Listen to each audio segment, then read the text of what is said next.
Hello, everybody, and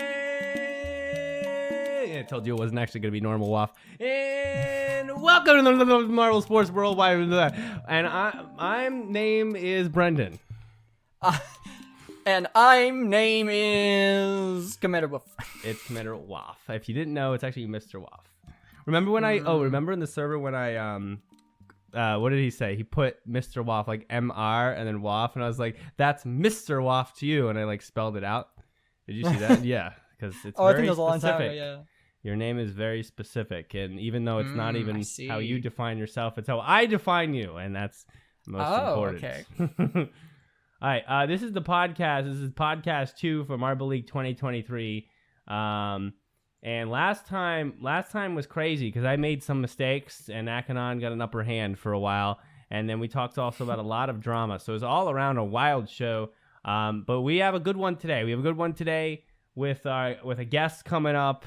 We're going to talk about a lot of things. We're going to talk about AYSTARP. So anyone in that fantasy program, I'll talk about what I think. I'm doing well. So that's why I'm excited to talk about it. If I was last, I probably wouldn't mention it. But that's what's coming up here. New in my life. Oh, wow. Nothing new. Nothing really new. I bought some new clothes. I bought this, I've always wanted a tan hoodie. A beige tan hoodie. Because that's like style. For that color of hoodie, like a zip jacket. That's like a vibe nowadays. And I actually like how it looks, so I got one. So that's basically it. Also, but I had you're this still looking for your Marble Olympics hoodie. Oh, welcome Stynth, to the intro. I forgot welcome to mention. Stynth to the intro. This is not. I should mention that though. By the way, I guess it's gonna be Stynth now. You guys know already. Hi. Spoilers. Did you just forget? Hello. Normally the guest isn't in the intro, but hey, you're here now. But we didn't say anything, Waff. We kind of fumbled that, but that's okay. He's allowed to be in the intro because he kind of ran JMR for a while. Basically. No, but basically. No. But yes. If anyone has a 2019 Marble Olympic zip jacket, I will pay for it. I will pay money for it. I will pay real money for it. Okay. I'm not gonna say what amount because we'll see what you think. But if you have one and you're willing to sell it, I will pay for it. I really want one. I lost it a long time ago. I still haven't given up on wanting one. Someone has two. Dude, I would do a lot for it. So let me know. Thank you, Stynth, for that. Waff. Me, I don't have really any other big updates either. I'm just kinda here. Yay. Yeah, that's kind of like we had a big dump of things that happened last week, so I kind of spilled all the beans that I have. Not much else. It's a wild way to say it, but yes, thank you, Waff. And Stynth, since you're in our intro now, against custom, why don't you talk about what's new in your life? Oh, I don't even know where to start. I am in my second to last semester of college. Woohoo! Nice. Exciting. I am working 2 jobs. Figuring out what the next step of my career is gonna be, and I don't know. It's a sunny day here. Life is good. Yeah, it is sunny. Very grateful. Right near Stynth, and it is very sunny outside, right? Yeah. Great day. Yeah. Oh, We're experiencing the same sun. Yes, we are. oh my gosh. We all suffer under the same sun. I got a lot of rain over here right now, but that's fine because we haven't had rain in a while. Yeah. I'm glad you have rain. Thank you.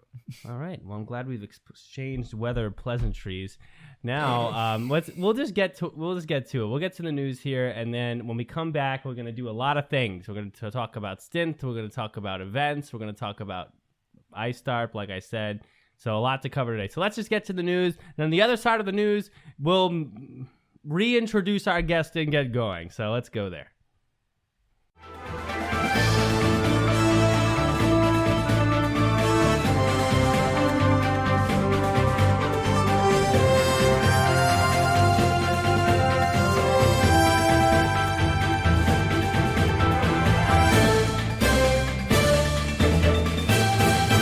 Hello, Marble Sports fans! I'm Commander Wolf, here with the Marble Sports Worldwide News. Just like last week, we've got quite a bit to go through. First up, we have Event 4 of Marble League 2023, Block Pushing. The competition was quite fierce, with even a new record being set by the Midnight Wisps with a 101.3. However, they ultimately did not win this competition. Instead, that was the Bumblebees who came in first, followed then by the Midnight Wisps in second, and the Savage Speeders in third. Then we have Event 5, the 5-meter sprint. As to be expected, there were some close calls and also some runaway finishes. By the end, the Savage Speeders came in first, followed by the Bumblebees in second, and the Crazy Cat's Eyes in third.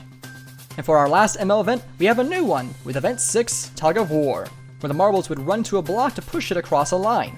Not quite Tug of War, but close enough. By the end, the Bumblebees came in first, followed by the Pinkies in second, and the Crazy Cat's Eyes in third. Currently in the standings, the Bumblebees are in the lead, which is the first host to really do so. So let's see if they can keep it up to the very end. Moving away from JMR, we have part 1 of the Majora Cup Season 1 qualifiers. Best of luck to all of these teams as they continue to fight for their spots in the competition. Then there's the final race of the Marble Rally Championship Season 1 GP10 Glazeway. After some intense racing, Mesmo from the Blue Snakes came in first, followed by Minty Mint from the Mint Imperials in second, and Minnie Moss from the Green Guys in third. For the overall individual standings, Scales came in first, followed very close behind by just 1 point with Nature in second, and Cross in third. And now for the team standings, we have the Blue Snakes taking home the gold, followed by the Sub-Zeros taking home the silver, and the Midnight Crossers taking home the bronze. Congratulations to all of these incredible teams for their hard efforts, and best of luck in Season 2. Now for another competition, we have the Marble Sport Tournament Season 1 Event 6, Race Moguls. On the podium, we have Honey from the Honeybees in first, Charger from the Thundershockers in second, and Bombay from the Green Gooses in third. And for our last piece of news, the Adventure Marble League Marbula Week 2 competition has concluded. Best of luck to all these racers as they continue to fight for that top position. Well, that's all for the news. Thank you for listening. I'm Commander Wolf. You are the best fans in the world. Let's kick it on back with the podcast.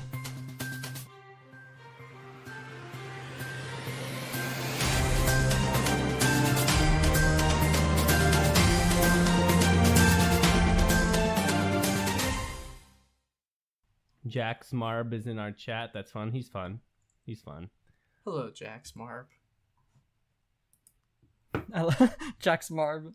I like the strikeout. Jax Marb. Jax Marb. Plasma 2023. Yeah, but here's the deal. There's no way that team's winning this year, so. I mean, they got a gold. Yeah, but you think the lore is allowing for that? The lore writes itself, Brendan. Yeah. The lore writes itself. The lore is sentient, right? So if the lore has already decided who can't win. The lore writes itself. I can't say whether that's true or not because I don't know. I simply have no idea. Think about it. If the lore wrote itself and completely had no decision making, then I feel like we would have seen more from other teams. We have very. That's not the fault of the lore, though. Exactly. It's the marble types and weights and just results of very random simulations. Oh, like that JMR game. The fact that the speeders have won 2 championships in the Marble League and podiumed a bunch of times too. It's the fact that they've been that consistent is not the lore's fault. The lore writes itself. The lore is a byproduct of what happens in the videos, in the studios, in the production, and all of that. But it is, in a way, it is sentient because it is what we make of it. Okay, That's- we'll just that's so I deep. liked all that. So Kaysen, that's gonna be our intro back from the news. So that's it. And now we're just moving on. Okay. Because I liked that more than all right, we're back from the news. So I'm just gonna say it now, but leave the other stuff in too. All right, we're back from the news, but we've been. All right. Good. Thank you, Stynth, for that. I appreciated that understanding of lore. But we have we're gonna start with some AYSTARP real quick. Stynth, are you a part of that? I know Waff was on a part of that. I am not. Okay, so yeah, I don't know if you guys have heard a lot about it then, but it's basically like instead of normal fantasy, what you do is you pick a team, like a 3 times, 2 times, and 1 times, different team every event, right? And the goal is it's called Are You Smarter Than a Random Picker? That's the acronym. And so the goal is the computer picks random stuff for the multipliers and the 1 times. And it just gives it a score. It's just random because it's just whatever teams they pick, right? And then you have to pick so that you beat out that random picking, right? And so sometimes the random picking can get like 100 points. Sometimes it might get, I think last time I got like 40 points. They pick like some terrible teams for 5-meter sprint. I also did, but I got a little bit better. And basically, you just want to beat the computer every time, right? If you beat the computer and you're in like the top and you beat like all the most of the other players playing, then you get like a blue square. It gives you like an extra life. And then if you don't beat the computer, you get an X, right? And all the blue square does is take away an X if you have one, so it kind of doesn't do anything if you don't have that.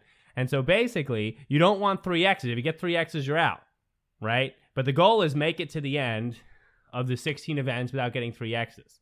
Okay, and I've had a lot of fun with this because I get to pick a new team every event. I get to event specify my fantasy as opposed to just 16 events. Oh, maybe the Gliding Glaciers will win this year, which is what I said this year, and it was stupid.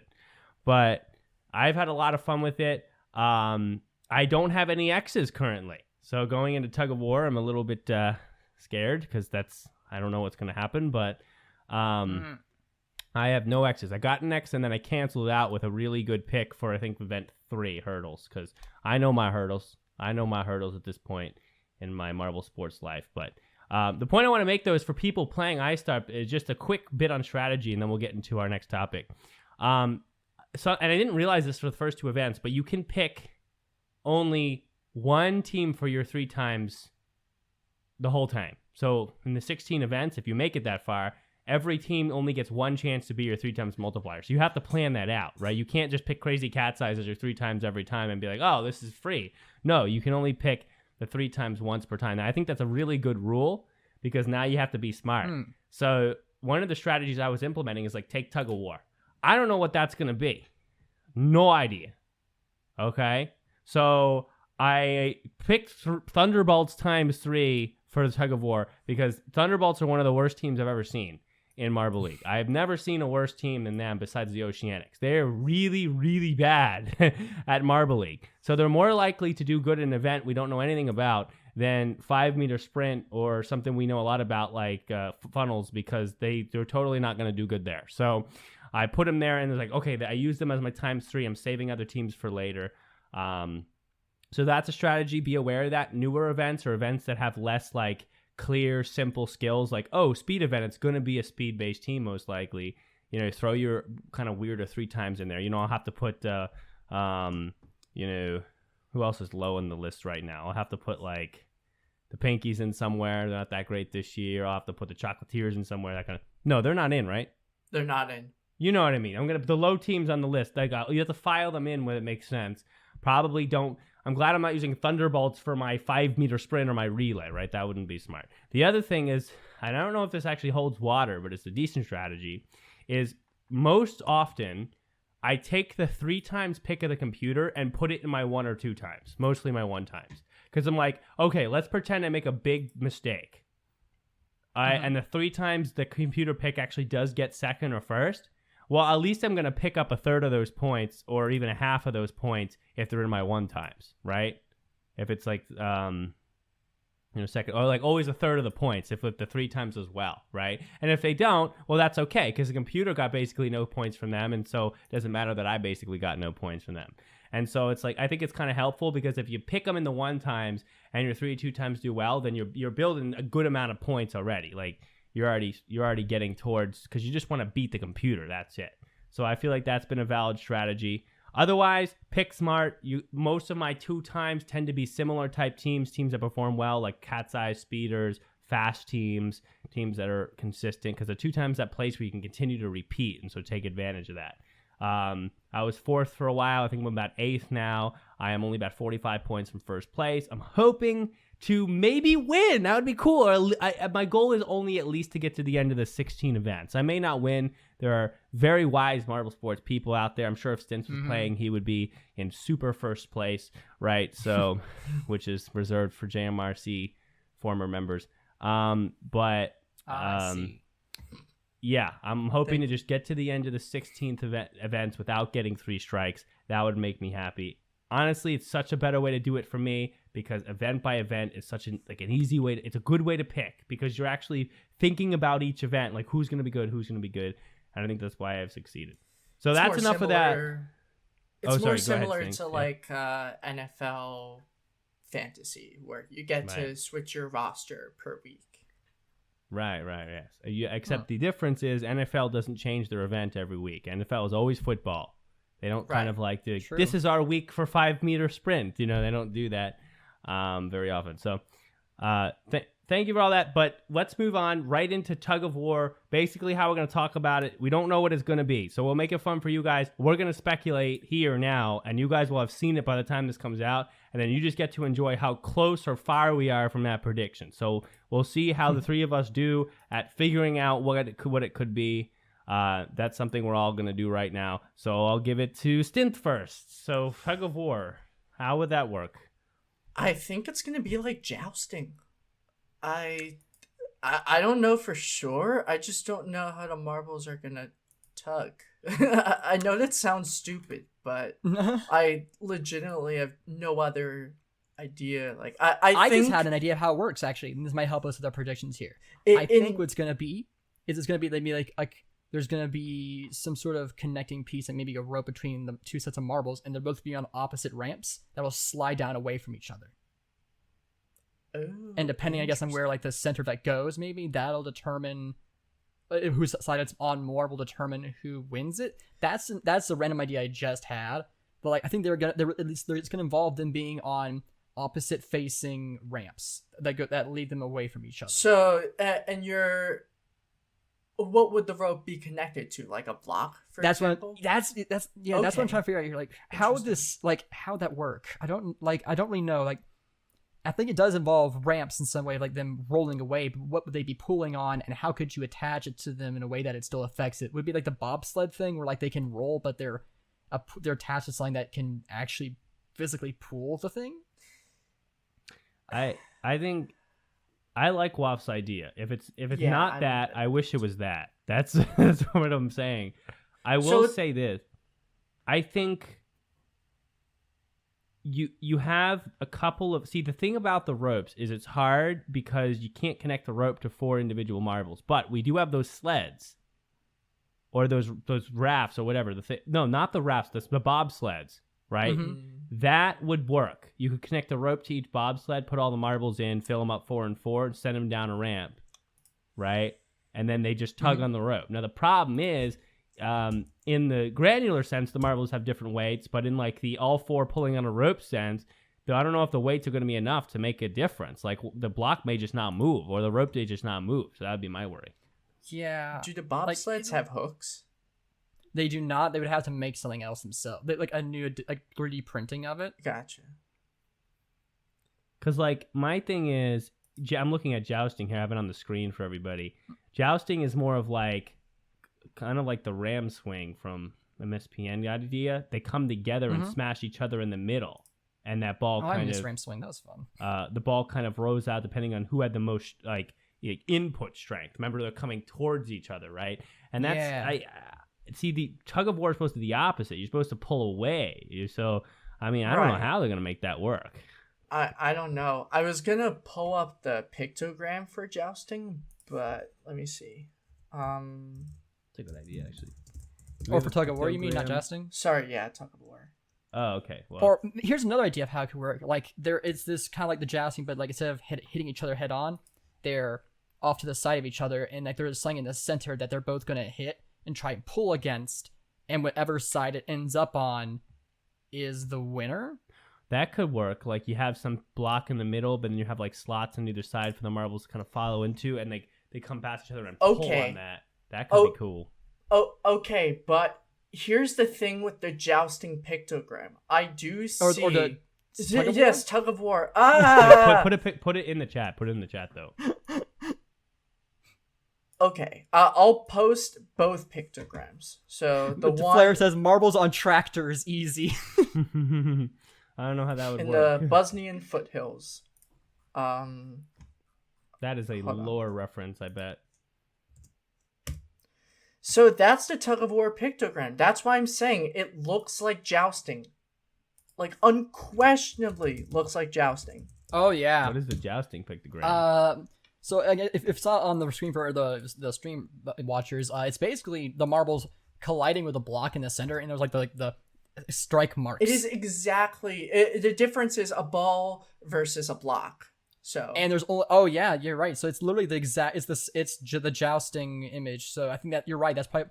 Oh, that's what's going to be. They're going to hit a block that's in the center, and whichever side it just ends up on. Yeah, but you're not going to pull it. They're just going to launch the block. Why not just call it jousting again? Right. I don't know. The alternative... The alternative is, like, the marbles are going the opposite way, and they're trying to pull the block. But it just doesn't look like that based on the inflection of, like, the direction of kind of, like, the speed waves for the marbles traveling. So, yeah. Tug of War, it should be, like, Push of War, Joust of War. Probably. Unless the event design is completely different and the pictogram isn't showing everything, which is totally possible. Yeah, I don't know. I mean, like... I don't know. But see, then I'm asking, what is a slit on the top of the block that makes it look like, what was people say, Mecca? It looks... Here, let me post this. It looks like one of the steeplechase things. Steeplechase. You mean with the poles that jumped over? Yeah, the pole. So it looks like one of the steeplechase poles.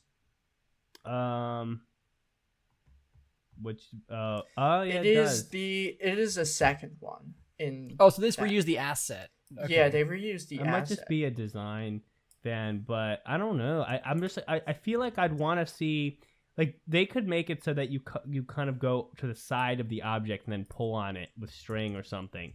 But I mean, like, I don't know, just like call it what it is. If you're just gonna do the same thing, then just call it that. But then again, all of these pictograms are very confusing, to be honest. Like, I mean, the hurdles one makes sense. The block push one makes sense. There's definitely pushing then, because the block push one has the same little apostrophes as the Tug of War one. 5-meter sprint makes sense. What was the first event? Team Pursuit? Legion Swing Wave. No, that one doesn't come for a while. That was qualifiers. Wow. The first event was Team Pursuit, I think. And you're right. Pictogram doesn't make any sense for Team Pursuit. There's just which was more like Gravitrax Slalom. Yeah. The funnel depiction I love, though the funnel event I hate this year. Talk about that, Stynth. Can I just get you? Come on, the funnel event and the qualifiers. That's problematic. I'm gonna be honest. I did not watch it. You don't watch the qualifiers? So I'll explain this later, but I've taken a different approach to watching the Marble League. Or you could explain it now if you like. Might as well. You brought it up, so you're here as our guest. All right. Just for, like, I used to be involved working with the channel. No, I did not run JMR. That's all Yella. All should be Yella. It's his passion that he's developed into something that we all love, and it's wonderful. And I support him greatly as a fan. But from a mental health standpoint, and I started doing this last year, I decided, like, I'll remain active in the community, like, as each tournament is going on, but I don't want to be, like, watching the videos when everyone else is watching them and there's discussion around them, because I want to separate myself from the sort of just, like, sports banter that ends up happening. and especially in larger community spaces, it has gotten very tense to discuss events and results and how teams are doing.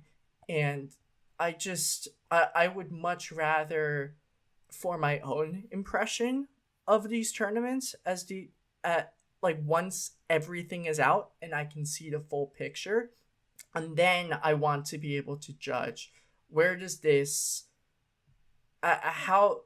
where does this stand, is the product satisfying, am I happy with how my team did, now that I can see how they did. Like, I know all of the standings. I know the speeders are in the lead right now, and great. fun is being canceled for everyone except you, Brendan. Yay! But I want to just watch myself and like not get so worked up and emotional over the marbles, because I shouldn't be. It should be fun.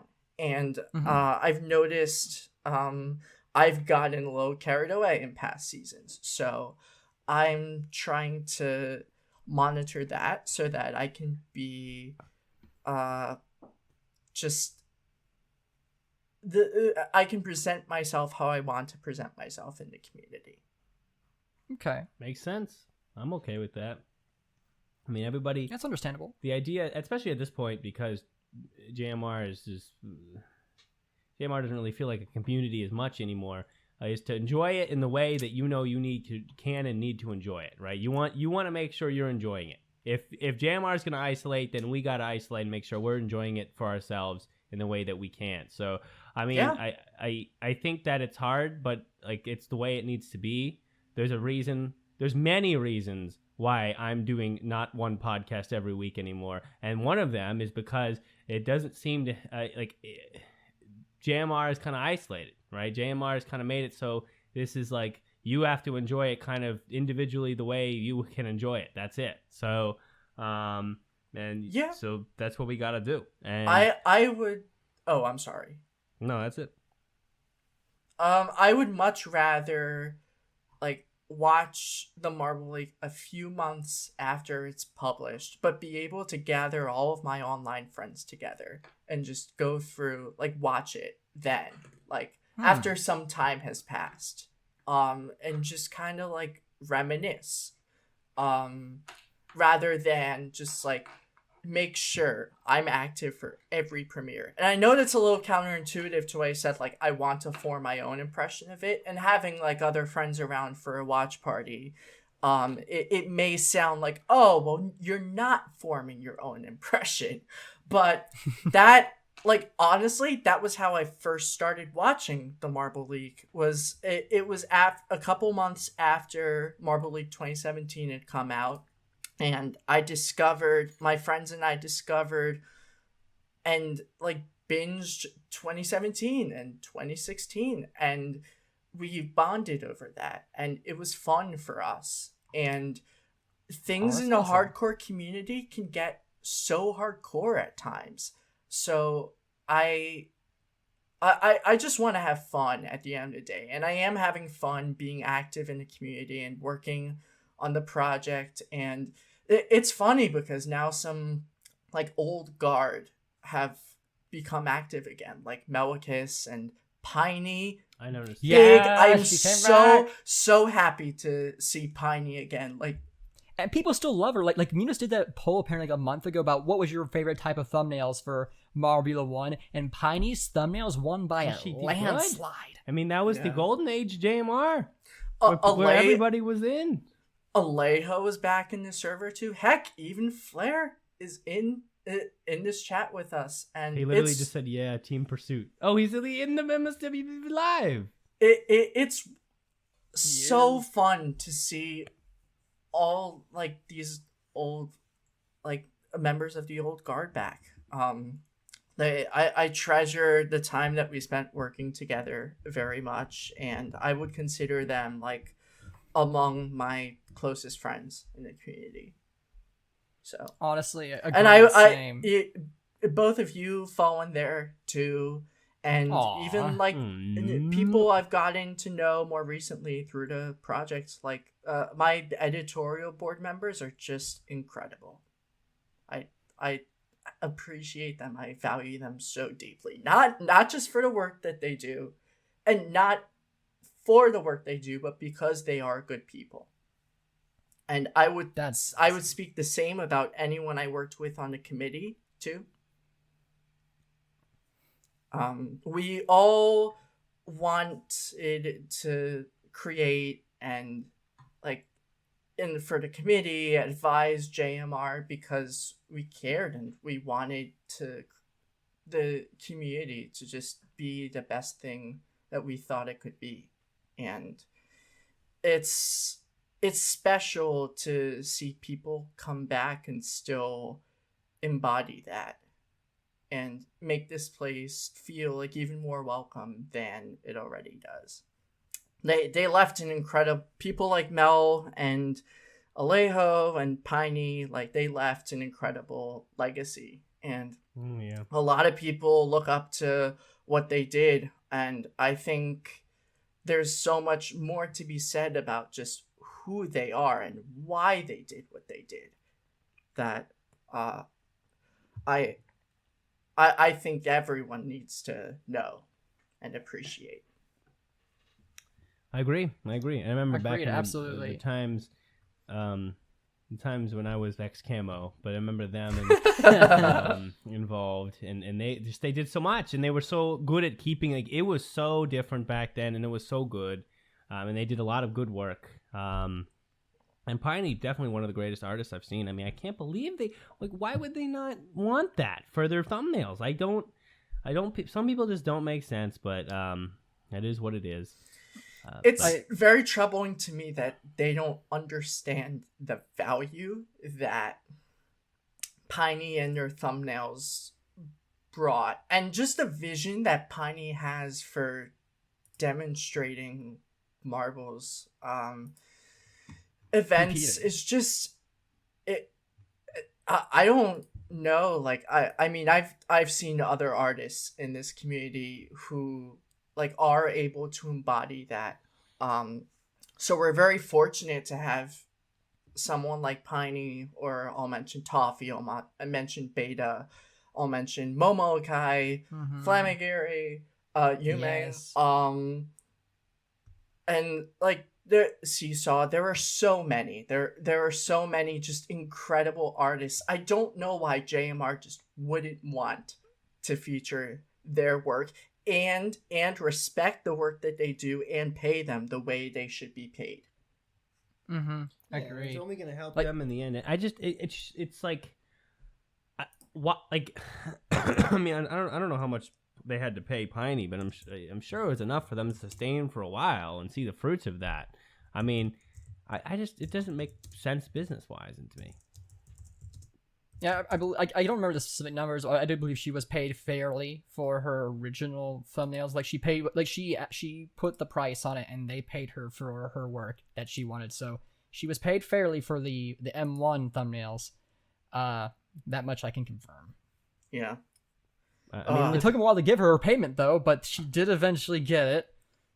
Yeah, no, that sounds like them. But I mean, when I you feel like put that much time and effort into a community, just to show off your to demonstrate your creativity and show how much you care about something, I don't know why some members of the staff just think that should not be respected. So I'm not gonna call anyone specific out right now, but it's just that's how you drive fans away, when you just I don't even know if it's you just say that you don't care, but you're just kind of apathetic about it. It doesn't make sense to me, and it is starting to drive burn out a lot of people who have been active in the community for the past few years. So it's troubling. It's cool to see old guard come back after having taken the space that they needed to take to just focus on other parts of their life. And the fact that they have come back and they're demonstrating such passion still for engaging with everyone, I think that says a lot about who they were and why, like, I guess their legacy and like why they were here. But as for people who are here now, I've started to notice some people are just, a lot of people are just kind of like burnt out from all of the drama that's going on. And just seeing staff members just kind of react in a way as like, this isn't happening. That you're not seeing the full picture. Well, we certainly are. What we're seeing, we do not like. Dion, what was Dion's like generic response that he did? It's like you don't have all the facts. Wait, that you formed these like opinions about me and stuff. It's like, we have the DMs, Dion. What are you talking about? I don't understand why they lie so bold-facedly when like you have access to the literal words they said. Like how, like what's the point? Even just digging your grave deeper, it's just going down further. What? I don't understand. I would argue that even without private conversations that may have happened in DMs, there's enough evidence to like suggest that these staff members' actions are like they have caused a number of consequences within the community. Oh yeah, no, for sure. Like we saw it. Like there was a very natural dip in quality and an increase in mistakes after the JMRC left. Yeah. Yeah, it's bad. It's bad when it comes to. See, this is me, and I yelled about this last time when we talked about steeplechase. I didn't like it from minute one when there were like problems with the way Dion and everyone related with the community. So like I mean I was already upset back in episode 94. You know, I was already upset back by episode 50 with some of those negative things. But for me, the thing that's making me be like, okay, I'm actually moving genuinely closer to not watching this channel anymore is when it's affecting the competition, okay? It's one thing to have drama in the community, which, again, I talk about and I've expressed that in the same way you guys do. Like, I don't like when people don't treat other people correctly. I think it's really, like, I mean, there's so many words I could use, but I think it's genuinely just stupid to not utilize people who are clearly passionate about your channel to make your channel possible. It's just stupid to me. It's so stupid. When you have that opportunity, when you have people who are way better than you are at being creative in their specific areas, I mean, let them be your channel, and then they feel validated and purposed, and so do you, and then the people are more engaged. I don't want to go on about that, but you know what I'm saying? Like, that stuff is, I care about that stuff a lot, but even more importantly, when I'm watching a video that we're talking about the main point of what the channel's for, and that is to have a competition between marbles. And then there's a point in that where they're like, hey, we made all these mistakes and we're just not going to fix them. And we're just like, when the points are going to stay the same, even though they shouldn't be like this. I mean, that's going to bother me. That bothers me because now it's like, okay, not only is there all these problems, but now I might be watching content where the core purpose of the whole thing, drama aside, that's not being upheld anymore. So now it's like, I'm having a hard time even turning on the videos. Because I'm like, oh, well, maybe they'll just be like, oh, we're lazy this time, so we'll just put the standings like this and whatever. I don't want a whatever attitude. I don't, that bothers me even more. Like, that's the thing that's like, it's one thing to be upset at the channel, but I still like the marbles. And there's another thing to be like, dude, I'm moving away, right? I mean, honestly, they got one more. If they have another video where they mess up the score where it's clear that they're actually affecting the outcome of the numbers that I'm showing here on the Chrome, I'm in the Gels wiki. If these numbers are not correct and they don't care about changing them, then I might be really done. Because then you have all this community drama. We're already upset at the way he's running the channel. Plus, they can't even make the marbles be right. I think there's a lot that this has happened this Marble League season, even with me not watching the videos, that has just been unprecedented. From the qualifiers t-shirt leak to the errors in steeplechase to Wasn't another video removed too? Well, one video was removed and then it was block pushing. It was removed and then re-uploaded, and then Really? it got removed because there was an error with the graphics, like during the middle of the event. It showed like the final standings for half of the teams, like in the middle of the event. And then, like, they also didn't include the sponsor message, and then they re-uploaded it a couple hours later. They fixed a graphics issue, and then, like, put the sponsorship message in. That I know, and, like, I didn't watch the event, but, like, everyone was talking about it. I don't remember a sponsorship in block pushing. They have sponsors now. Yeah, it's a. No, I know that, but I watched it yesterday, so it was the re-uploaded version, obviously. But I don't remember seeing a sponsor message. Then maybe it isn't in the end of the event. I don't know. You would know better than me. I think with all that has happened, with this Marble League, I think it's sad that we're all here to support Yella and his vision, and some members of staff may argue that we don't have to create all of this stuff for you, which I won't comment on that. I won't dispute it from like a standpoint of like, oh well, like it is your jobs. It's true, they don't have to be active in the community and listen to us the way that they do. And yet, just blatant not being active in the community and not respecting us, like, we can choose to just not follow the channel. That's in true. spite of wanting to support Yella and his dreams. And it would be a very tough decision for us to make. And I don't want it to sound like a threat. It's just like, it's, if we feel like there isn't that level of mutual respect, then we can choose to walk away. And maybe that's the best decision for some of us to make. And maybe it isn't. Maybe there are things we want to accomplish in the community and people that we want to be around.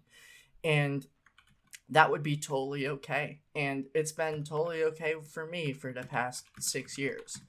But I fully understand why some people, the drama is just too much for them and they have stepped back. Yeah, I've said it before in the show that like the drama really makes it unfun. Yeah. Dion really is doing a great job at pushing us away. I've been active in this community for in this position for 4 years now. So I've been patient with him. Listen, I want it to be fun. And there are parts of the community that are fun. And I think this is one of those bright spots. And it has been for a long time. And regardless of whether it continues like long term or not, I think you two have so much to be proud of. Oh, you were talking about the show. Aw, of course. Thank you, Stynth. I mean, we did our best, and I'm full of mistakes at least, but it's been, I don't know, it's been a lot of fun. I see. Here's the deal, though, and I think I was kind of saying this. I forget if I said this to Waff. I was just saying it to myself, but there is no chance that the majority of the people in this community stop watching JMR until something else is there as another alternative. That's the problem, because you think about JMR started. This is 2016 now that this channel began, right?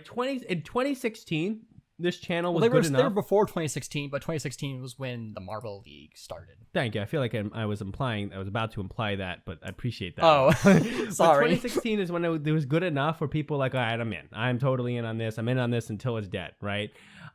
There's my implication. Thank you, Waff. But I'm messing. But this is a long time, right? And so it's hard to just get up and leave. That's 2016, 17, 18, 19, 20, 21, 22. I cannot believe that, but that's 8 years. It's 8 years. It's the sunk cost fallacy. It's 8 years that most people, and I'd say most people who are here now in the server, the Discord, are active, That's at least 6 for them, where they have sunk a lot of watch time into this channel. Some of them, a lot of interaction in the server, podcasting, art, whatever else they do in the server or on the Reddit. All that's, it's a lot of time sunk, a lot of merch bought, a lot of support given, a lot of fantasy chosen. That's 6 years on, I'd say on average about 6 to 6.5 years that most active people have been involved in this. Now, it has to get, because it's not just about Dion and Yelle, it's about what they've sunk into it, like Waff was saying. It's going to take a lot for them to walk away. And so I don't think there's going to be anything to walk away from unless there is another similar to equal quality production that people can feel like they can enjoy and feel more free in. And so I feel like until that happens, and it's definitely not going to ever be Fubeca, by the way, but until that happens, people aren't going anywhere. Look, but wait, because even if they get mad, even if they get angry, they're going to think about the time they've sunk and the time they want to continue to sink into a Marble-related situation. And instead of walking away completely, people are just going to continue to express their anger. And you're more likely right now to get people continually saying Dion needs to go, or this is a problem and this is a problem. And then, of course, interacting with each other in the community, than completely walking away. I'm not saying, I don't know which one's the right or the best answer. I don't think necessarily there is. I actually think it's good that people are sticking in it. But you've had people like Sarutobi who came out with all of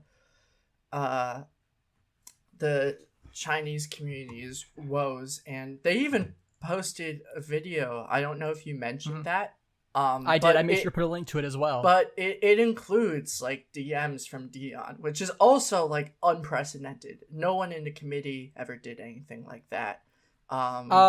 True, but Hershey certainly did for like when the Dion happened, just to confirm the things about like it's like there was a lot of big bad things. Like, okay, like, Hershey, do you have evidence of this? And he's like, yep, sure do. Yeah. So I mean, there's a lot we could reveal, and I guess just weren't comfortable doing it because, and that's fair, because those technically are private messages. It's just that like, and it's up to the individual, but like there are definitely some serious things that like you kind of needed evidence for. I would say at least the Hershey incident, that was definitely one of those incidents where he really needed to provide evidence for the claims he was making. Oh, totally, yeah. But you've also had the Thesaurus Dinosaurs video, the subtitle fiasco. It has 2.5 thousand views, like 2,500 views.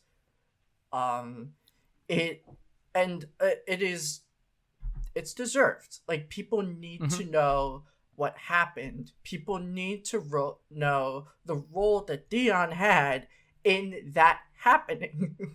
So it ain't right. It is not right what he did, what he's done, like throughout years of history, just not showing respect and like abusing members of the community verbally, harassing members of the community, threatening members of the community. I'm actually looking at right now at Brendan, when you posted your rant about Dion in like right after like Dion harassed me on Reddit. You posted, it was like May 2022, and you posted was this a long... post or like a podcast? No, you I'll link it to you. It's I have to be linked to my own message. This is funny. Okay, let's see. It is called Sort of a Rant about Dion. Dang. I actually remember the title. Let me see what I said. Oh man. And what you said was very meaningful, and then it got reported for someone saying it was targeted harassment. It was targeted. I forgot about this. Targeted harassment, but it was. Please remember, if you knew, if you not agree with you, do not tag him and do not harass him. Which you didn't tag him. I did not see. Well, because at that point.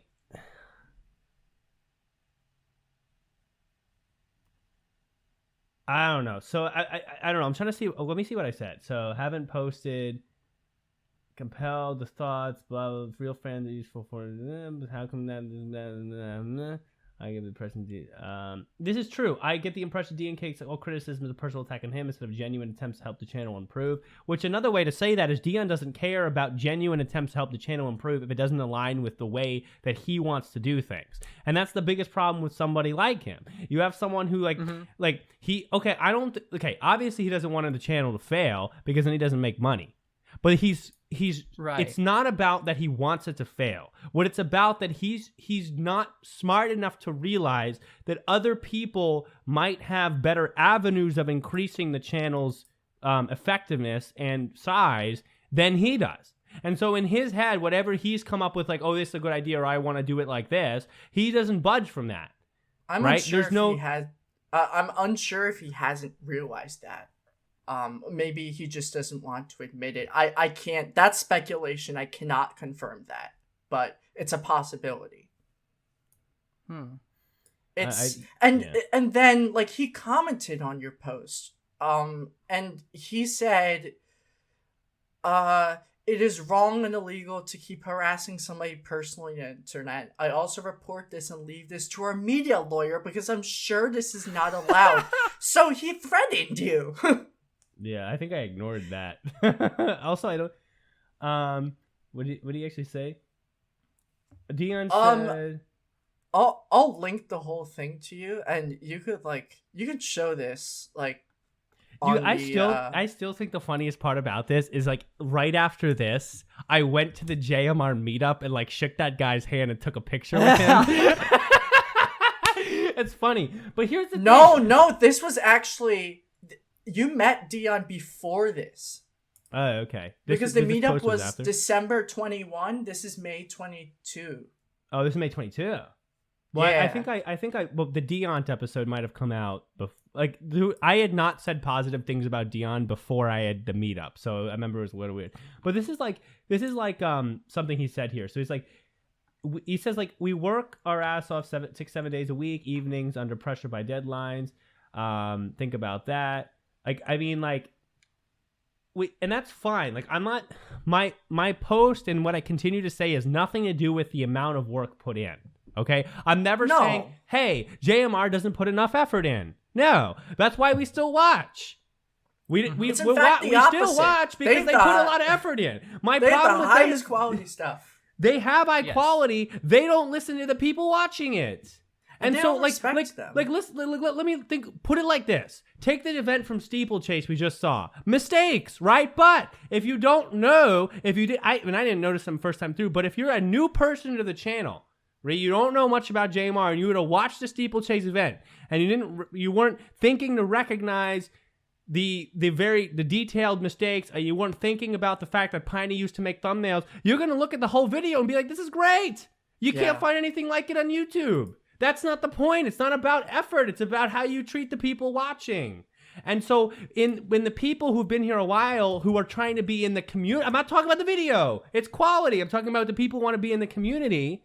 You make it hard for them to stay when you don't allow the creative ones to increase your channel by making thumbnails, or you make mistakes in the video and don't care about changing them back. That's not going to turn away the first time viewer, because they're going to be like, this is way better than anything else I've seen on YouTube for marbles.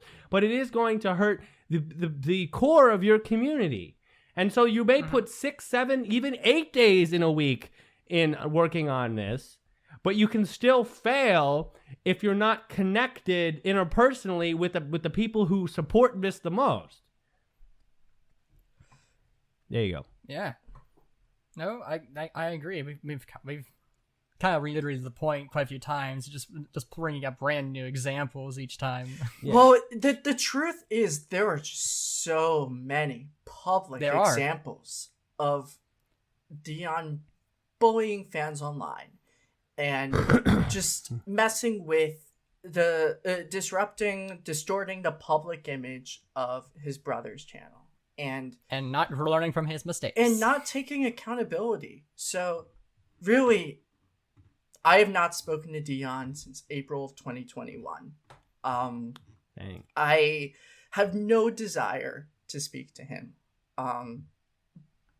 But if I could say one thing, if Dion was listening right now, I would say He's this. I mean, who knows? He might keep up. It's like, what trash are they speaking about me now? While Dion can choose to do what he wants for JMR, it is disingenuous and dangerous for him to deny or ignore the accountability he holds for his actions. These actions, undermining public confidence in his business, harassing members of the community fandom, they are critical, absolutely critical to the reason that our perception of JMR has gone down in the past few years. And it is a real shame. So I would ask him to consider the consequences of those actions and perhaps consider responding in a different way. Taking accountability. That would be a first big step to repairing the bridge between JMR and its fans. Repairing the public image of JMR. And if he would rather deny that, then I don't see like how things get better. I don't. Don't be surprised if we all just kind of up and leave one day. I'm telling you, I'm telling you, the time is short. The time is short. It's kind of like a kingdom in ruin, but no one has anywhere else to go quite yet. But someday, I'm telling you, there's going to be another place to go. Look, every trend on YouTube, every successful trend on YouTube has, in some amount of time, garnered, I wouldn't call them a copycat, because usually if you're good enough to get attention, you're not just a copycat, has garnered new content over time. Okay? The new good content that's worth watching over time. Sure. One day, true. some other channel is going to rise up and be more accepting or do it a little bit better and have the similar quality, and people will be like, I'm going there. And then the kingdom falls.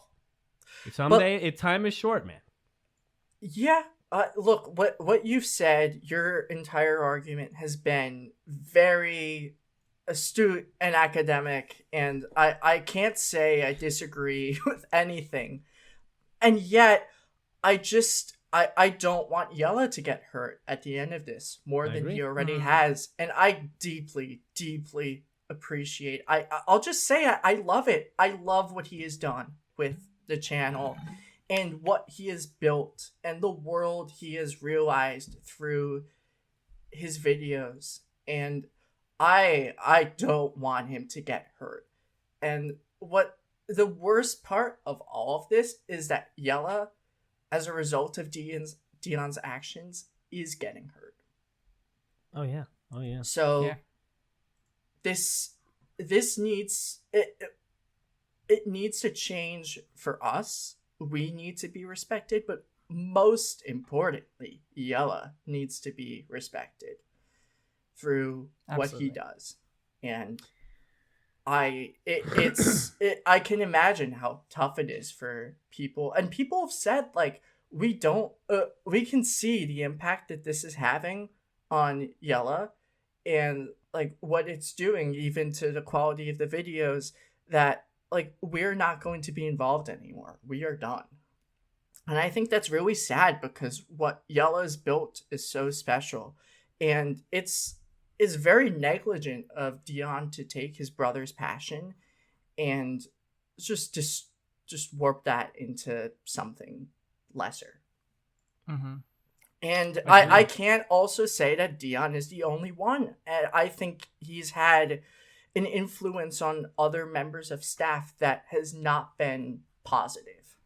And I'm not going to go into specifics here, but I would also like ask other members of staff to consider, like, is it really worth supporting, like, sticking up for and covering Dion and his actions? Like, should you is that respectful to you and the work that you put in for JMR?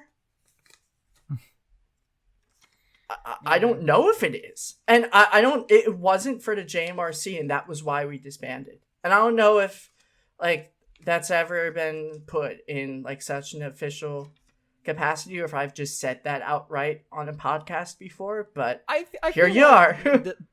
I feel like the post that the JMRC made the official statement about the disbandment, and like at least I thought it was pretty clear in like the episode that Dion that I basically did massive research for, was that like a big part of it was that JMRC was fed up with the way that Dion treated you guys. Yeah, our continued unresolved concerns were with Dion. Hmm? There you go. you have the There clip. you go. You have the soundbite now. Soundbite. There you go. Soundbite. And Yeah, and here's the thing, Edu, the people who said the people who come in blind, they think it's I all saw good, that. but it's not. But the people who are here, who have been here for so long, or even for like 5 months, all want it to be good. They all want it to be good. They don't like it when things get negative. I don't like it when things get negative. I don't either. No one here I likes it don't when things either, get but negative. I feel like I still make it fun.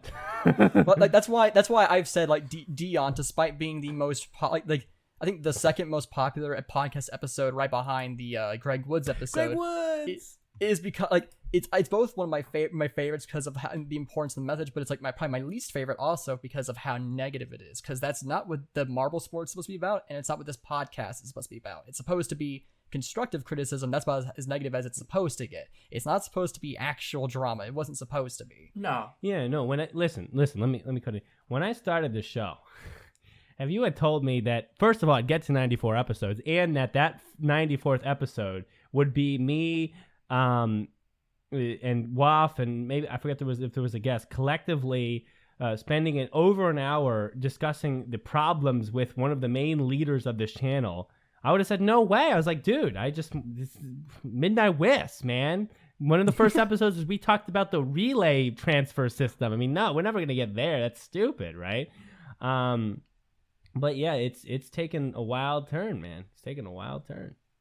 We all want it to be fun. We all want to build a community and like be able to share our creations and just support each other. And I'm starting to segue because I gotta talk a little bit about just all of the incredible things that Marblearth, the Marblearth Discord, and the Project Marblearth server is, because it embodies all of those things to me. And I'll let you do it. Yeah. I think at this point, this episode's not going to be about any of the events that happened recently. I think this has just turned into a different episode. Well, That's fine by I me. think Stynth already said he didn't watch them.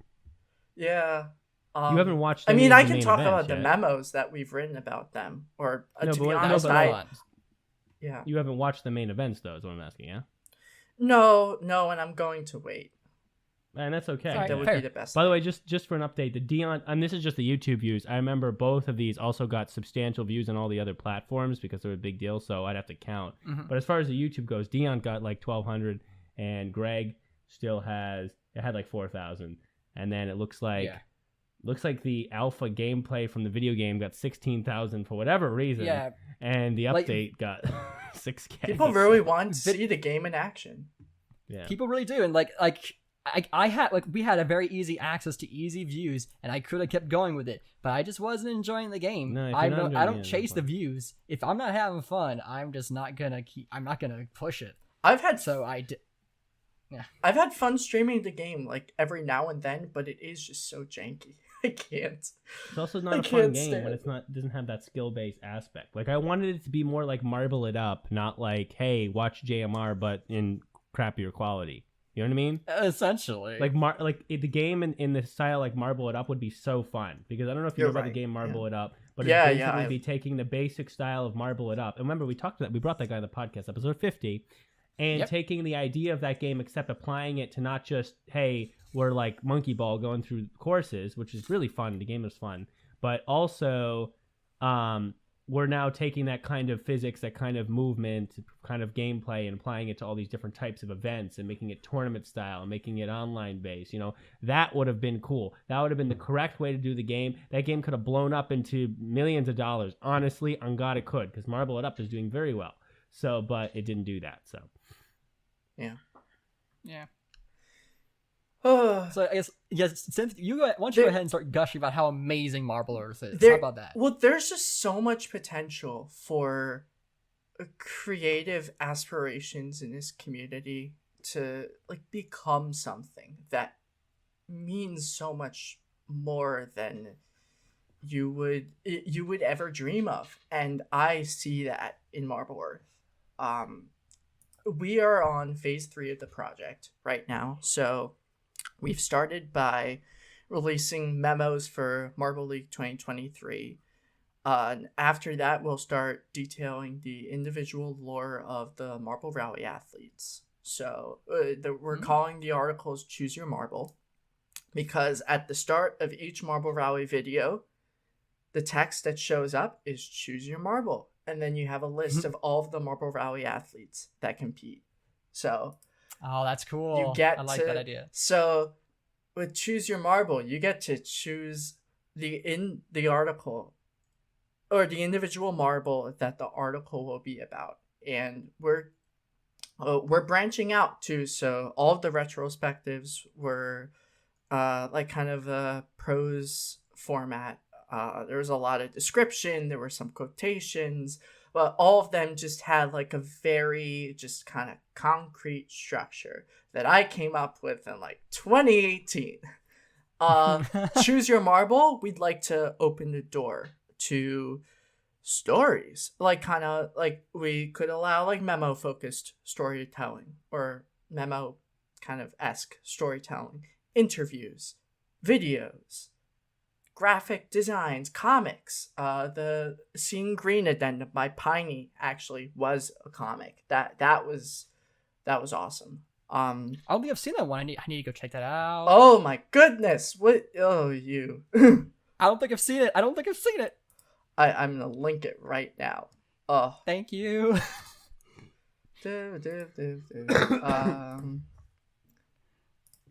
yeah, I've always loved Marblearth. Like even like the most recent memo came out like yesterday, and like this morning I saw on Twitter like there are so many talented foreign like artists, like the Gajinka artists, I can't remember what their name was. I need to get my social light right now. Well, Momokai's awesome too, but there was someone recently who made the Gajinka of like Razzie talking with Ruzzy about the and then like you're right. It was Origin talking with Rapidly about the the 5-meter sprint event where like Ruzzy came into to sub and like just and like managed to win it for the team. Like it's so wholesome. The characters all look so cute. And it's like this is just awesome that like your articles inspire so many people that like within a few hours they make this really wonderful detailed artwork to complement it. And it's like, man, this is what brings the community together. This is what's really awesome about Marble Sports nowadays. It's not the competitions anymore because Dion likes to make things a bit worse. It's the community actually making fun connections with one another. Yeah, and to touch back a little bit back on Dion, just briefly, he's not in the Marblearth Discord.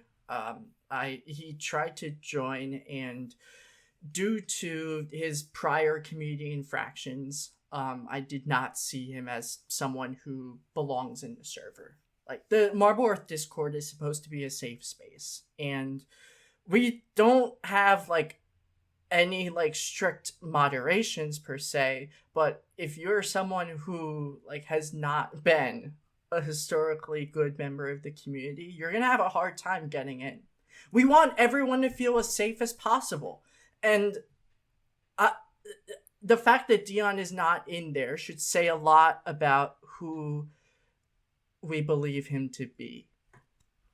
So, tough situation to make. I wish I didn't have to like make a decision like that, but it is. I've seen Dion complain about that. Like, well, we want to connect with him more, but like we are being unfairly blocked. So, and he puts a smiley face emoji, and it's like, okay, Dion, all right. Mm-hmm. I wonder why that happened. Right.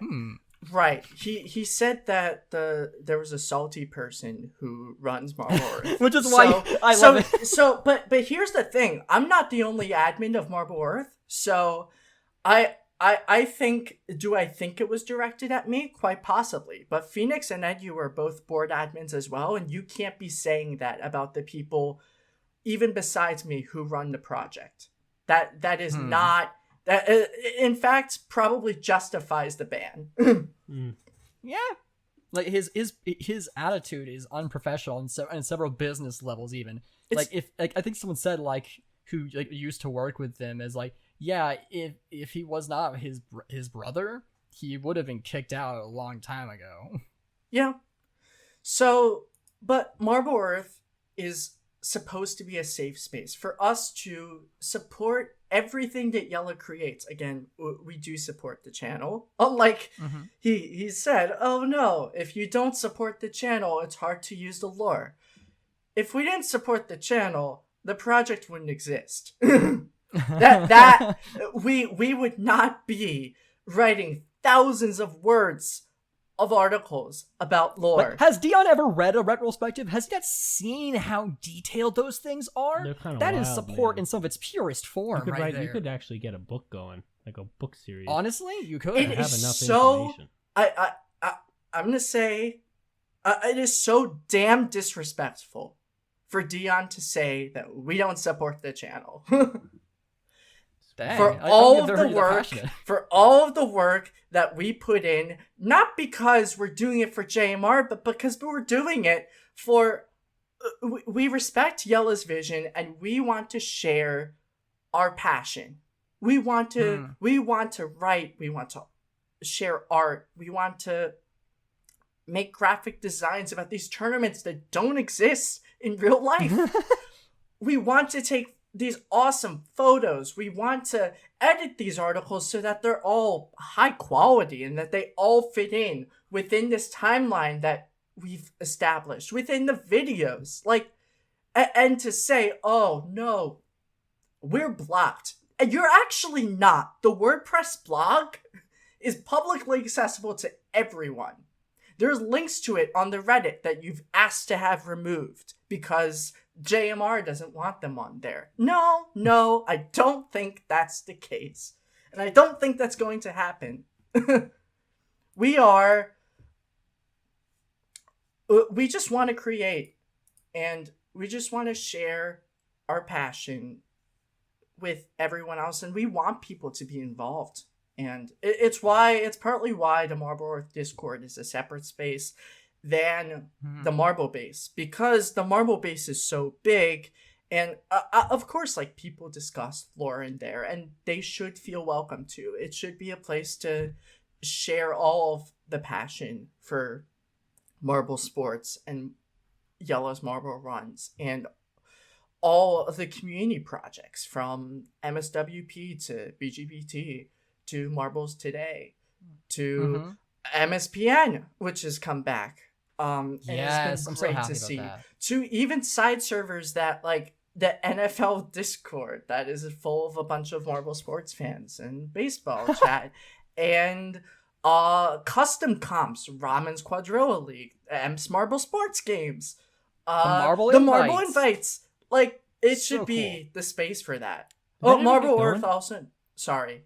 Marble Invites, is there videos for that? Did that Yeah, ever they're finish all up? finished, Brendan. Like, yeah, Pesky's on the guest I don't list. think I We should be bringing them on. Yeah, actually to discuss it. I forgot to finish watching it because we kind of stopped doing all the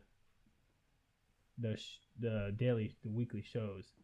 But yeah, I got to finish watching it because I actually liked the idea of it. Mm-hmm. But Anyway. Marble Earth needed its own space, and it's why we founded the Discord. It's why it's on a different website. It's why we have social media for it. And yeah, we've been releasing memos to come out with each Marble League event. And I've edited, but I've not written for any of them. And I've done a lot of writing for the project to, like, set up the foundation that exists, but it ultimately should not be dominated by my writing. It should be dominated overwhelmingly by the stories of the community, of other members of the community. And now I would say I've taken a step back, and to see other members, especially new contributors like Millum and Fleming Yuri and Steele, Momolikai, who, like, they just got accepted to the project, like, last month, and they are pumping out just some of the most detailed and emotionally invested stories I've seen. Like, and it's on par with the M1 S4 memos so far, which people like Think Doodler and Toffee Shop and Ghost DM and Mystic and Pesky worked on, and Fook to, I think, Nonagon even contributed to one. But Really, it's really just wonderful to see like members of the community come together and like kind of be able to like agree on a foundation for our stories, but also be able to interpret them in their own ways and interpret these characters in like beyond just being glass balls. It's beautiful. And I can't take credit. It's Yella's vision that we're all coming under, that we're all sharing our interpretations of, that they all get organized into this project, is something that I was instrumental in making happen. But eventually I want the project to be at a point where I don't need to be involved and it's still chugging along. And I think it's starting to get very close to a point like that. Not to say I like want to step away anytime soon, but I even like my editorial board from Edu and Phoenix, excellent board admins. They take leadership, like they embody leadership that I would want to embody. To my other board members are Ghost DM Hector from BGPT, Toffee Shop, Pippin, also on BGPT, yes, Smack G, who is the admin for the wiki, Ramen Powder, who like everyone who is involved is really just I have so much respect for everyone to come together and share their different viewpoints, and like be in a position where we can moderate and supervise and advance the vision of the project. They're really cool people. I gotta say, Stynth, I was getting kind of misty-eyed over here the more you talked about it. Like, I remember like when like it gave me that nostalgic vibe of how I felt when I first got in this community, like the potential, the community, the creativity. Like, I haven't felt that for a very long time, and like just one saying it for myself this morning, but then also like hearing you talk about all these wonderful people and what they do. Like, Marblearth really is what I miss about the community, what I haven't really felt for myself for I think a few, like 2 years now. It might have been since Dion, honestly, since I've felt that passion. What an episode. Yeah, I would say Marblearth started under the JMR committee, right? And then the JMRC disbanded, and I wasn't sure where to take the project. I eventually made it independent, and I always hoped that in some way I would be able to look at Marblearth with such regard that was comparable to that of the former committee. And not to compare the two, because they were completely different experiences for completely different purposes. Mm-hmm. But just to say, like, I would look back on my work with the project as I have all like something like the committee, or like I've done so much. The time check commissions, or You really have. like I was on Marble Base staff and I've helped bring the subreddit, like I've helped moderate the subreddit too, and run social media for the Marble League. Now that was like, I'm very proud of that. I have over 10,000 followers on it, and I hadn't touched the account in 2 years before I started posting about what was going on with JMR China. And then I decided I would follow Theosaurus Dinosaurus's anti-boycott, and like support the showdown. So now the Marble League Twitter is the Marble League Showdown 2023 Twitter. Yes. And I have 10,000 followers. So it's basically a megaphone. The account is a megaphone. Like, am I posting on it? Yeah, but I'm also reposting tweets from like other members of the community, and they're gaining a lot of traction. And it's very humbling to be able to be in a position like that because of the work I put in and because of how big the community has grown. How comfortable members of the community are to share their passions. And I want to embody the same goal through Marblearth, like I've said, and I am so proud of what that has become. Man, Stynth, can I just say, you're like one of the most incredible people I've ever met. You've put in so Wow. much work. Your heart and soul, I feel it in every word you speak, in every word you type, in everything you've ever touched. You are so damn amazing. Wow. That's... Thank you. I mean, I gotta agree. I do like Stynth. I do like him a lot. That's why he's on, and I mean, he's done a lot. He's put a lot of effort in. Like, he's put massive passion and effort in, and he's still after it, man. And it's like you've taken the part of JMR that can be salvaged, in the sense the part of it that can be used to connect people, and you've kept that part alive. If JMR stopped tomorrow, there'd still be an aspect in which those people could connect with each other through the lore, through all that you've set up. And because it's so established, it's good. It keeps, like, all those people you named, they're connecting over that. Even when JMR can't even get their scoring system right, they still get to be happy. They still get to enjoy their days and the fact that they know each other. And at the end of the day, that's what it is. I mean, a good It's thing. what it should be. Like, good not thing no, is not really like just- the errors with the channel, but Yeah. like the Yeah, heart and soul. Right. Yes. A Like- good thing is just a way that people can connect with each other. It just provides an avenue for that. And so as Yeah. long as that's kept alive, people keep connecting with each other, and that's the important thing that comes from it. Yeah.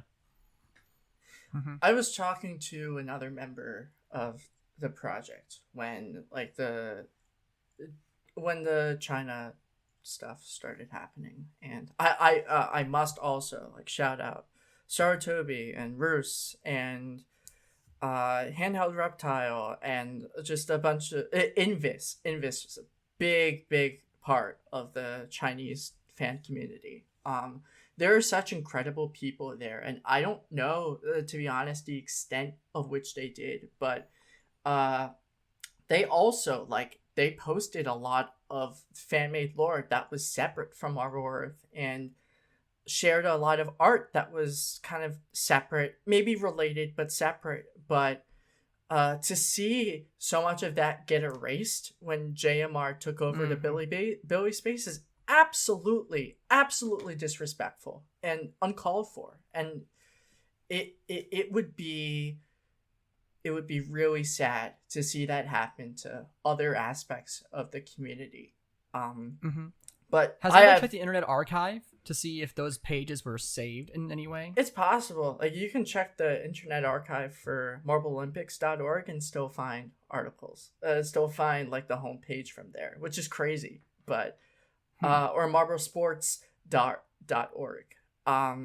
But it's like, I have so much respect for what they did, and they stuck through working with JMR twice as long as the committee did.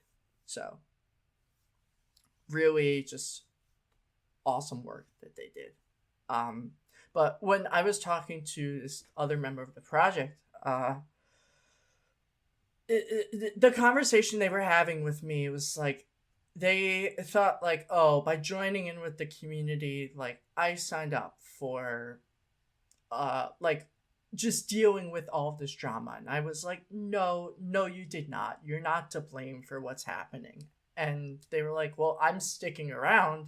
I could always just leave and unsubscribe and do something else. And I was like, yeah, I felt the way you have before. And like, to be honest, I am. Like, as an aside, I am burnt out from all of the community drama. And it has taken its toll on me.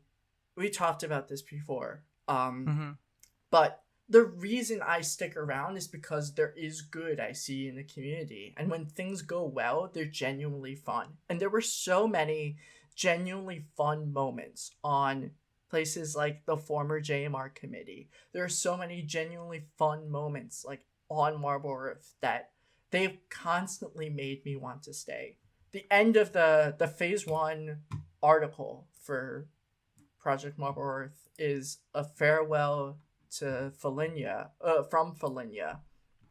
And I said something like, I want to be with the community that I love being a part of, and I don't want to let it go. And that, yeah, like I wrote it in the lore, but it's genuinely how I feel about like why I am here, why I stay here in spite of all of the drama. And if people like, again, if like they feel that they've had enough and it's time to go, then I don't hold anyone at fault for making that decision. But I've made a lot of friends in the community, and like beyond just the work that I've done with the people I've been collaborating with, like I would consider a lot of them like genuinely my friends. Fook is genuinely like one of my friends. Emp I've met actually Fook, Emp, and Specs in person. I would consider them among my closest friends in the community. Oh, wow. Minty, Mesp, Phoenix. I can list off people. Nova Wolf, Melikis, Yes, Nordique. I remember him. I remember the Nova Wolf days. Didn't go so well at first. Like Wolf, oh yeah, Wolf. Yes. Shino. It's just there are so many Edu. There are so many incredible people in the community, and and Yella, of course, like I haven't met him in real life, but he's a really special person, and I deeply respect his passion. And if he wasn't as amazing as he was, I don't think the community would be as special as it is either. So it is a damn shame that like people on staff like see this very special thing and see it as an opportunity to assert dominance over Yella and over his fans, because that's not what should be happening. We should feel comfortable to express ourselves within this community and share things that are as true to the events of JMR as they are to ourselves. So Absolutely. Yeah. I mean, couldn't have said any of that any better. And in the end, Agreed. like the connections that we've made, the friends that we have, the things we've been proud of just creating and sharing.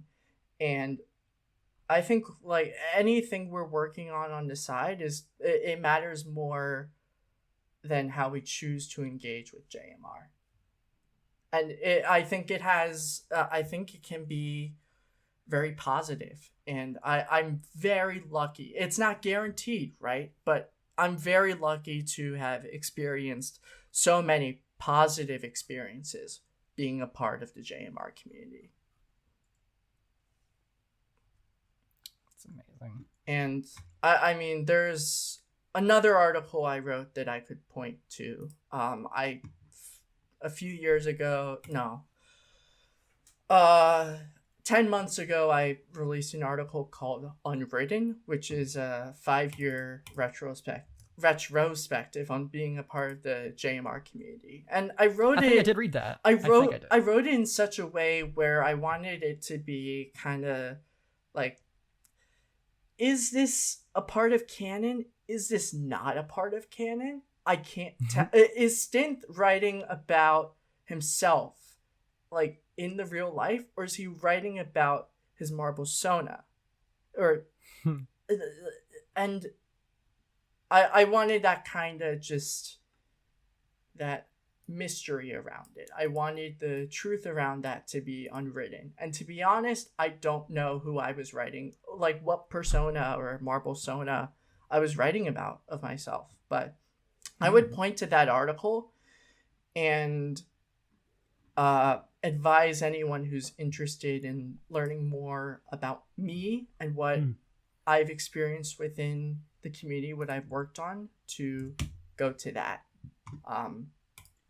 I don't need to talk more. I don't need to talk much about myself. I believe other people, other members of this community should have that spotlight. And I appreciate anyone who's also willing to like recognize me and see me for who I am. I think I've read this one, but just in case, I'll definitely reread it again, and I'll actually put it in the description for this video just to make sure everyone can go find it. Wow, thank you. I have it pulled up here. It's very nice. Looks good. It's December 7th, 2022. It's so ways ago. Yeah, it was. So December 7th, 2017 was the first day I found JMR, my friend in college. Which means I've been in college for like, almost 7 years. That's what happens when you goes. Time flies, when you decide you don't want to pursue political science anymore and you want to like follow your dream and produce and compose and arrange music. I regret nothing of that journey because it led me here. Even right here on this show. I have so much to be grateful for. I think so. I mean, we're about an hour and a half here. But totally worth it. Thank you, Stynth, for all that. I figured the best way to go about it would be to let you share everything on your heart, and you certainly did. And I think people will enjoy that. So we appreciate that a lot. It's a good insight too into what's going on and that side of the community as well. A very different. Thank you. Very different aspect of the community. We usually bring rate the events out of 10 and that kind of analysis, but it's nice to hear from it's very nice to hear from that. Obviously, we hope and even pray maybe one day the JMR will revive itself or things will change. But for now, I appreciate your positivity and what you're doing to keep it going amongst the people who want to keep on rolling for the people who want to keep in community. So it's been great. And you've brought us up to about 2 hours 2:52 p.m. in my time. So considering that our event is coming out at 3, we might just tack on a little bonus episode and we'll stay on and live. Well, Stynth may not want to watch it, but me and Waff will stay on and live react to event 6. So I think that's awesome. I hope you have a lot of fun watching the event. Yeah, unless Waff has to run, but I hope things get better too. I fully believe that there's that good in the community and there's that good in Yella and that good in people like Greg Woods, Tim Ritz, and I look up ahead, I see the sun shining, and it gives me hope that we will all keep on rolling. So thank you for having me on. We will. Of course, this is amazing. Thank you, it's always Stynth. a pleasure. Yeah, always a pleasure. We will keep on rolling. That's the way we end every single podcast, in essence, right, Waff? And I think there's no better place to end than here. Next week we'll cover 5 events, I guess, but rightfully or 6. 6, but that's actually, okay. I think Funnels is delayed, right? So it might. Well, we'll find out. However many events that come out when we record next time, that's how many we'll cover. No matter what, you'll roll on. Yeah. Yes. So that might be a longer episode too, but we'll be very event focused then. This has been good. And I think it's time to end this here. So again, there'll be a bonus, probably posted a separate video, bonus little reaction video for Tug of War because the timing works out and we'll get to see how our predictions were. But this is where we're ending. So Waff, whenever you're ready, take us out and we'll see you next time for more Marble League analysis. All right. As Stynth has said, roll on, Marble sports fans.